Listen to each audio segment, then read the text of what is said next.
একাত্তরের পরাজিত শক্তি তারা বারংবার ষড়যন্ত্র করার চেষ্টা করছে। তবে আওয়ামী লীগ মুক্তিযুদ্ধের পক্ষের শক্তি, কোনোভাবেই জামাতের সাথে একত্রিত হয়ে বিএনপির বিপক্ষে এসে অবস্থান নেবে না। বিএনপির রাজনৈতিক দক্ষতা অনেক বেশি।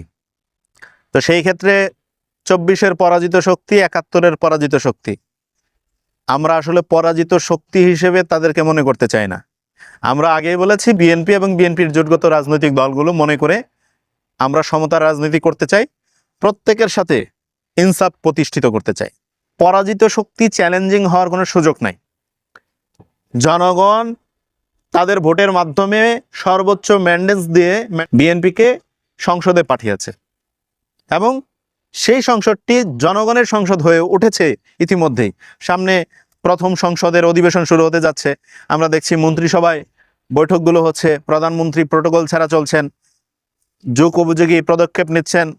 বাংলাদেশ রাইফেলস যে বিজিবিকে পরিবর্তন করেছিল আওয়ামী লীগ, ভারতের পরামর্শে, ভারতের ষড়যন্ত্রে সেটাকে মডিফাই করার চেষ্টা করছেন।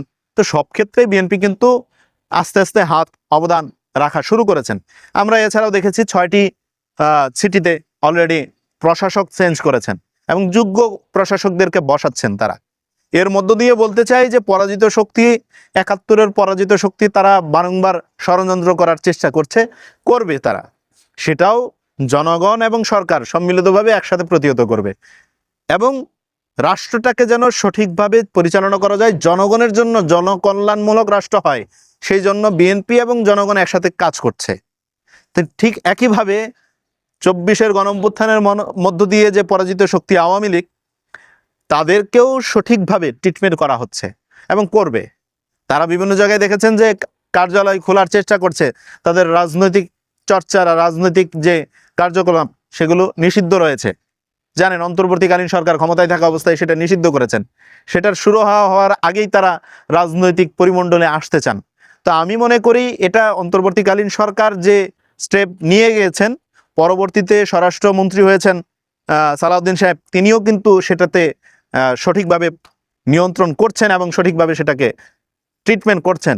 তো সেই ক্ষেত্রে আওয়ামী লীগ কোনোভাবেই জামাতের সাথে একবিত হয়ে বিএনপির বিপক্ষে এসে অবস্থান নেবে না। কারণ আওয়ামী লীগ মুক্তিযুদ্ধের পক্ষে ছিল। হ্যাঁ, অনেক ধরনের সমালোচনা আছে, আওয়ামী লীগের ভিতরে অনেক রাজাকার আছে, অনেক মুক্তিযোদ্ধা আছে, সব মিলিয়ে কম্বিনেশনে আওয়ামী লীগ আছে। তবে আওয়ামী লীগ মুক্তিযুদ্ধের পক্ষের শক্তি। সেই ক্ষেত্রে আওয়ামী লীগ যাই কিছু করুক, কখনো জামাতের পক্ষ নেবে না, কখনো স্বাধীনতা বিরোধী শক্তির পক্ষ আওয়ামী লীগ নেবে না। আওয়ামী লীগ একটা সময় রাজনীতি বাংলাদেশে করবে, সেটা অনেক পরে, এখনো তাদের সেই পরিবেশ তৈরি হয়নি, সেটা দীর্ঘ সময় পরে। যে লোকগুলো, যে মানুষগুলো গণহত্যার সাথে সম্পৃক্ত, যে যারা আছে, ওবায়দুল কাদের সহ যারা আছে, নানকরা, এই যে তাদের একটা বেজ আছে, এই বেজের এই সিনিয়র পার্সন যারা আছে, তারা আর কখনো রাজনীতিতে ফিরবে না।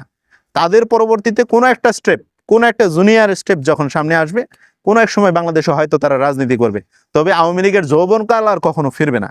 তো সেই ক্ষেত্রে আওয়ামী লীগ বর্তমানে বিএনপির জন্য চ্যালেঞ্জিং কোনো বিষয় না। তবে হ্যাঁ, যেহেতু জামাত রাজনীতি করছে, বিরোধী দলের ক্ষমতার চেয়ারে তারা আছে, বিরোধী দলীয় নেতা হিসেবে আছে, সেই ক্ষেত্রে জামাত বিভিন্ন ধরনের ন্যারেটিভ দাঁড় করানোর চেষ্টা করবে। সেই ন্যারেটিভ শক্ত হাতে সুন্দরভাবে দেশ পরিচালনার লক্ষ্যে বিএনপি সরকার নিয়ন্ত্রণ করে সামনে জনগণকে একসাথে নিয়ে তারা দেশ পরিচালনা করে।